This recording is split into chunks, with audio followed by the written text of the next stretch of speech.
휴가 마치고 13일 만에 출근길 약식 회견을 한 윤석열 대통령이 늘 초심을 살피면서 국민 뜻을 받들겠다고 말했습니다. 경질설이 불거진 박순애 사회부총리 등 인적 쇄신에 대해서는 국민 관점에서 점검하겠다고 밝혔습니다. 사실상 사퇴에 무게를 둔 것으로 해석됩니다. 취재기자 연결합니다. 박소정 기자. 네, 용산 대통령실입니다. 네, 거의 2주 만에 재개된 약식 회견인데 휴가 복귀 소감부터 밝혔죠. 그렇습니다. 지지율이 20%대로 내려앉은 상황에서 휴가를 마치고 복귀한 윤 대통령 표정은 그리 밝지만은 않았습니다. 차분하면서도 긴장감이 감도는 모습이었는데 여느 약식 회견 때와 달리 준비해온 소감을 먼저 얘기했습니다. 휴가 동안 지난 선거 과정과 인수위, 취임 이후 시간까지 되돌아봤다면서 후된 비판과 따뜻한 격려로 이 자리까지 오게 해준 국민께 감사한 마음을 갖게 됐다고 말했습니다. 이어서 늘 초심을 지키겠다고 강조를 했는데 직접 들어보시죠. 결국 제가 국민들께 해야 할 일은 국민들의 뜻을 세심하게 살피고 늘 초심을 지키면서 국민의 뜻을 잘 받드는 것이다 하는 그런 생각을 휴가 기간 중에 더욱 좀 다지게 됐다고나 할까요? 네, 이어서 최근 만호세 입학과 외고 폐지 발언 등으로 논란의 중심에 놓인 박순애 사회부총리 겸 교육부 장관에 대한 질문이 나왔는데요.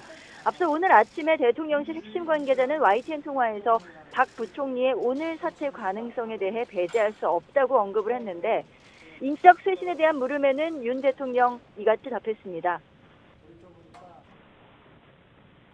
모든 어떤 국정 동력이라는 게 다 국민들로부터 나오는 거 아니겠습니까? 국민들의 이 관점에서 모든 문제를 다시 점검하고 잘 살피겠습니다. 그리고 오늘 약식 휴견에서 윤 대통령은 국민이라는 단어를 7차례나 썼습니다. 특히 국민의 관점이라고 언급한 것이 주목되는데요. 필요한 조치가 있으면 하겠다라고도 덧붙였습니다. 부정적인 여론을 염두에 두고 또 박 부총리의 사퇴에 무게를 둔 발언으로 풀이되는데 사실상 경질 수순이라는 게 대통령실 안팎의 해석입니다. 박순애 부총리가 사퇴한다면 윤석열 정부에서 임명된 국무위원으로는 첫 낙마가 됩니다. 윤 대통령은 또 민주주의 국정 운영은 언론과 함께하지 않으면 할 수 없는 일이라며 많이 도와달라 부탁한다고도 덧붙였습니다. 오늘 약식 회견은 기존의 대통령과 기자들이 마주보는 일자 라인에서 변화를 주어서 V자 형태로 기자들이 감싸는 형태로 섰는데요. 질문하는 기자들이 많이 보이도록 하면서 소통하는 모습을 강조하려 했다는 게 대통령실의 설명입니다. 대통령실 참모 교체에는 여전히 부정적인 기류로 전해지는 가운데 윤 대통령은 대신 민생 문제 해결에 박차를 가하는 것에 중점을 두고 국정을 이끌겠다는 구상을 하고 있습니다. 오늘 오전에 수석 비서관 회의가 열렸는데요. 이 자리에서 윤 대통령은 국민의 뜻을 세심히 받들기 위해서 소통을 강화하라고 당부했고요. 또 추석을 앞두고 물가 관리, 민생 챙길 것을 지시를 했습니다.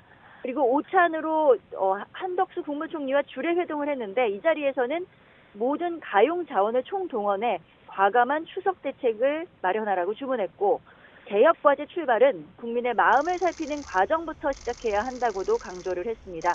이같이 민생을 거듭 강조하면서 국민을 강조한 점, 지지율에서 나타난 국민의 민심을 의식한 것으로 풀이가 됩니다.